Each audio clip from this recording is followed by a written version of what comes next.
Hello guys, fire drill అయితే ఈరోజు చేస్తున్నాం. అందుకే ఫైర్ అలారం అనేది రైస్ చేసా.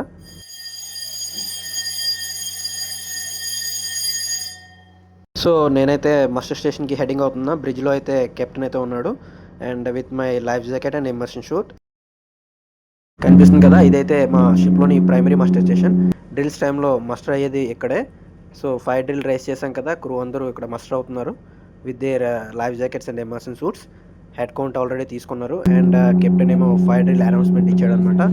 Fire drill in poison store.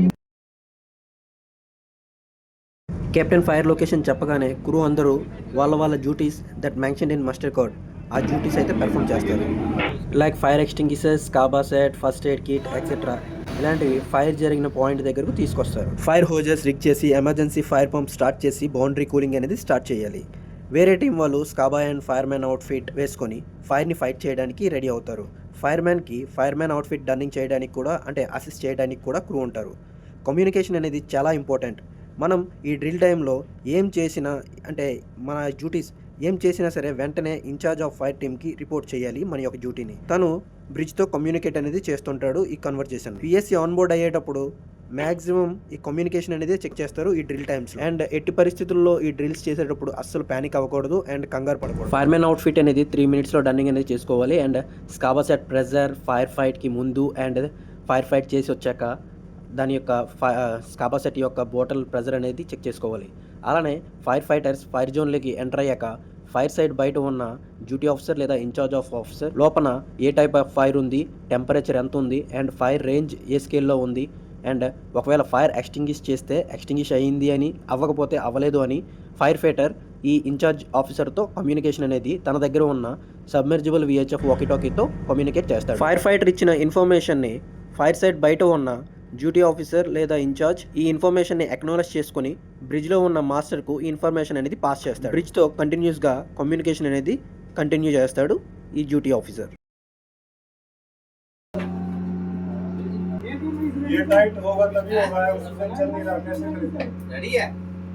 Fire fight team 1 ఫైర్ని ఫైట్ చేయడానికి వెళ్ళేటప్పుడు ఫైర్ ఫైట్ టీమ్ 2 కూడా ఈలోపు రెడీ అవుతుంది.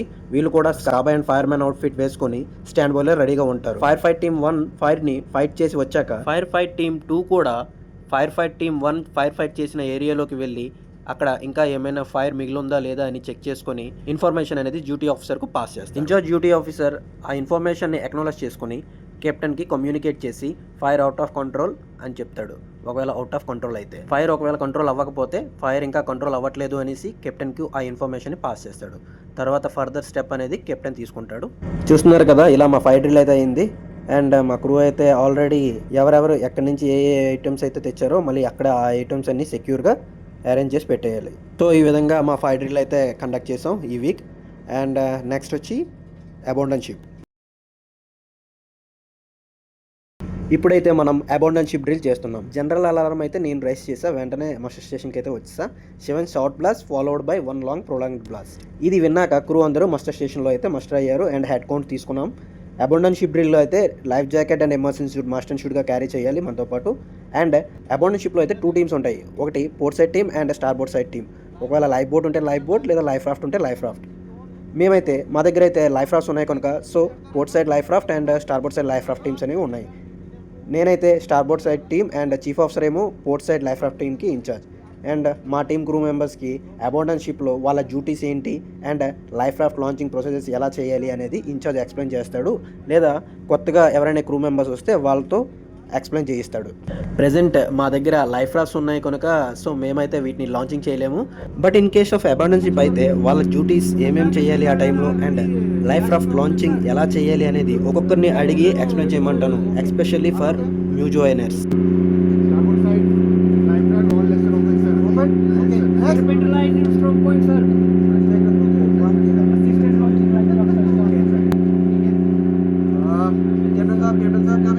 Starboard life raft, all lashings removed and ready to lower the life raft, and all persons ready and stand by, waiting for your confirmation order. మన star board side team ఫెమిలైజేషన్ అయితే అయిపోయింది, ఎలా launching చేయాలి అవన్నీ అయిపోయి. ఇప్పుడు ఒకసారి port side life raft team గురించి కూడా చూద్దాం వాళ్ళు ఎలా చేస్తున్నారు అనేది. लाइफ राफ्ट हमारा लॉन्च हो गया.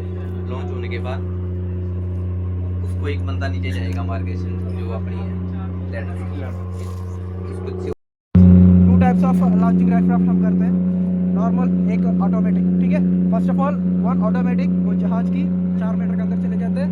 ये HRU एक्टिवेट होने के बाद ये अपने आप निकल के इन्फ्लेट होके ये लाइफ राफ्ट पानी के ऊपर फ्लोट होते हैं, तभी इनका अंदर CO2 रिलीज होते हैं।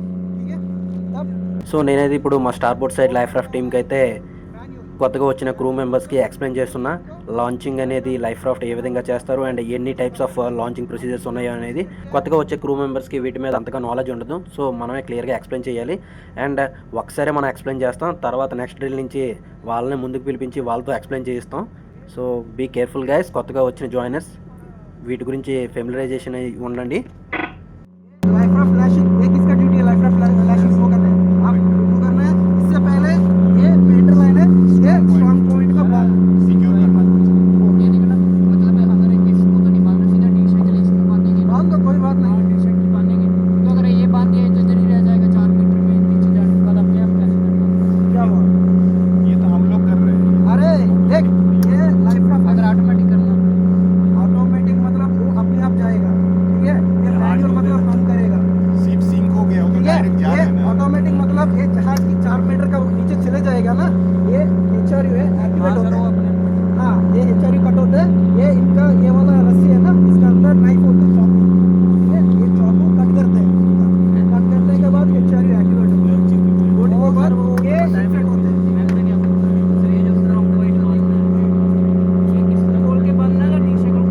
भाई ये पहले ये इन्फ्लेट होते हैं पानी का ऊपर, ये तब तक ये स्ट्रॉन्ग पॉइंट मतलब ये स्ट्रॉन्ग पॉइंट को होएगा।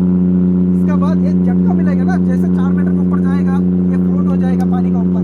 तो झटका देने के बाद ये कवर खोल के वो फ्लोट हो जाएगा। ये बांधना है ना खाली ये रस्सी। हाँ, पेंटर लाइन मतलब यही है ना।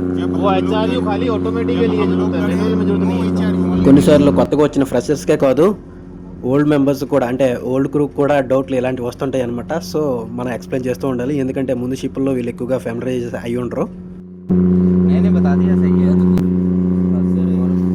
लाइफ राफ्ट रेडी फॉर हाँ पेंटर लाइन का ज्वाइन ऑल एक्स्ट्रा लाइटिंग बाहर के लो इसमें भाई थोड़ा సో చూసారు కదా గైస్, ఈ విధంగా మా షిప్లో అబౌండెంట్ రిలీజ్ అయింది. నెక్స్ట్ వీడియోలో అయితే మీకు రెస్క్యూ బోట్ లోవరింగ్ అనేది చూపిస్తా.